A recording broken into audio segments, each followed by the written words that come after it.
Мерси. Много е красиво. Ако не е хладно, нали? Може да влезем вътре. Може да. Благодаря ви. Най-хубавото е, че не гледай в камерата. Чакай. Нима са ви интересна, предполагам. Благодаря. Супер си. Много уютно, много топло. Уникален ресторант. Аз съм впечатлен. И на мен много ми хареса. Забеляза ли паната? Точно той е есен, тази пролет. Лято, есен. Зима. Аз съм в очакване на преместите. Много ме е интересно. Според мен много ти е интересен щрауса. Наистина е така. Не съм ял щраус от 4 години. Много напомня на месото на коня. Съвсем лека разлика. Пак тая киселиност, месото, цвят. Много малко ресторанти го предлагат във Варна. Трудно се приготвя. Приготвя се трудно. И самия вкус е така доста специфичен. Не допада на всеки. Значи, първо за аспержите. Виждаш ли тая, тук колко е по-зелено, тук е колко е по-светло. Значи те трябва да се отбелят. Добре се отрязали, отбелени. Перфектно са сварени и задушени после. Тая крайната част е малко по-суха, тя се реже.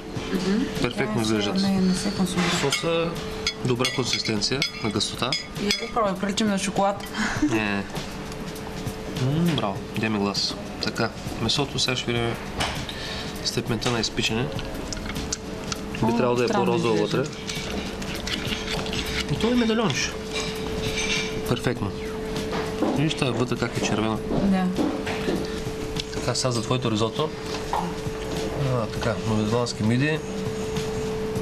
Скаридите са добре.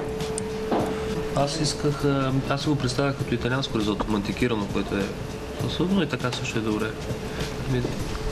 Аз препоръчвам да го започна докато не е силно. Ризотото е много хубаво според мен. Много добре приготвено. Ами, на мен прави впечатление, че цветът е доста добър.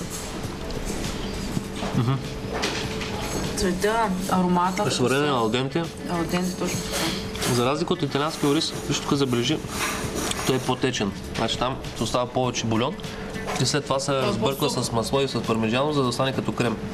Мантикира се. А той е по-тип пилав. Но пък за българина... Трудно възприема италианския. Поне от моя опит така по-допада на българина този вкус на ориза. И виж все пак достига се същия ефект, както и с шафрана. Тук явно е с куркума.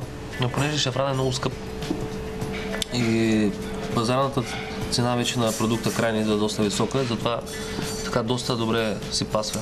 С тази храна, която я консумираме всеки ден, трябва да направим едно специално клипче, как ходим в фитнес залата и как бягаме на пътечката. Защото не е много правилно да Там ще бъде много интересно вече. Там особено аз трябва само една лента да сложа на челото с шушлика. Това ще бъде интересно. Не гледат как се пътя. Ще бъде доста интересно, но трябва да почнем да ходим редовно на фитнес. Това е проблема. Или да ставаме рано сутринта, да бягаме. Обещавам само, пък винаги от понеделник почвам да ходя редовно. Желаете ли да ви предложим десерт? Да. Определено. А желаете ли да го консумирате в кафе зоната? Помислиш, да? Да, ще бъде идеално.